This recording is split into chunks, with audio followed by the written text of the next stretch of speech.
Welcome to another video for the coinstirs YouTube channel, and today we're going to be seeing what hardware wallet is the best for you. In order for us to understand that question, we have to know what kind of hardware wallets there currently are. Which companies provide them? What are the pros and cons of those platforms and or companies, and how do you set up these things? Well, in this video we will be telling you all about it. The two most prominent companies in this space currently are Trezor and Ledger. Trezor, being founded in 2010, is almost at 1 million customers. On the other hand, we have Ledger. Ledger was founded in 2014 and currently has over 4 million customers. Of course, sales do not say everything. So let's take a look which we think is better than the other.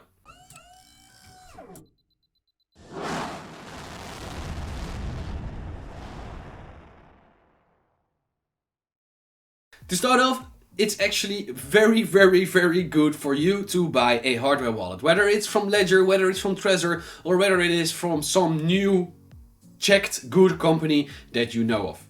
Hardware wallets are the key for people to keep their cryptocurrencies safe, because this is the place to store your cryptocurrencies offline, and this way hackers or fraudulent people are unable to access your funds, and therefore you will be able to be your own bank. You'll be able to be sure that your cryptocurrencies are safe, and there are various other benefits. Things like taking a look at something simple as taking a plane.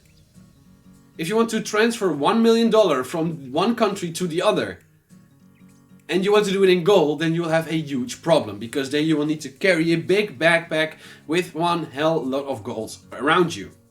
If you want to do it in cash, then you also have a problem, because you will need to pay import taxes, and you are unable to hide or even take that much money on a plane. Unless you are, of course, going in a private jet, but that's a whole different story. With this wallet, with this hardware wallet, which is a really small device, you could even take 1 million or 10 million or a billion on a plane, unnoticed, get out, send the funds, and all is done. We currently own two hardware wallets, and these are the Ledger Nano S, which is this small device. This basically is their first series of hardware wallets.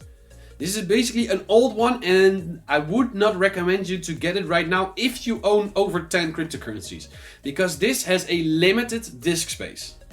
It still is very good and very useful, and we like to store some of our crypto on it, or a particular crypto on it, but for your whole portfolio probably won't fit on this little device. Therefore we have the Ledger Nano X. The Ledger Nano X is a bit bigger. It also has a Bluetooth function, and you are able to store way more files on it and connect this to your phone. But the Trezor wallets basically have two models. They have a Model 1 and a Model T. Model 1 is the first launch set of those. Model T is the second launch set of those. And if we take a look at the reputation of both companies, there is something to say about it, and there are some warning signs. Because from Trezor at this moment there are very little bad reviews and there is very little bad news. But from Ledger, on the other hand, I'm sorry to tell each and every one of you guys that there were some troubles.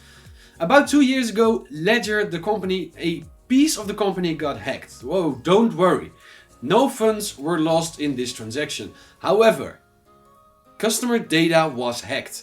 And a lot of my friends and people that I know order their hardware wallets on a pseudonymous name in a central location. And that's also something that I would like to recommend you to do. So if you were to ever buy a Ledger or a Trezor or any other hardware wallet, make sure that you do not use your own name. Use an encrypted email address. Make sure to set up everything correctly so that you can pick it up without too much hassle and without showing your identification. Because the identification part and the anonymous part of cryptocurrencies is a big factor. And people can do a lot of things for some money. You will be amazed. So therefore, a small piece of advice is to make sure that you do not set up everything in your own account. Because what happened? Ledger was a company that was keeping these records safe, and they thought that everything was safe. However, at one moment, a hacker got access to the customer data. From this customer data, the hackers were trying to sell it, but they couldn't even sell it, and then all of the data of these crypto holders, of these Ledger customers, got leaked online for free.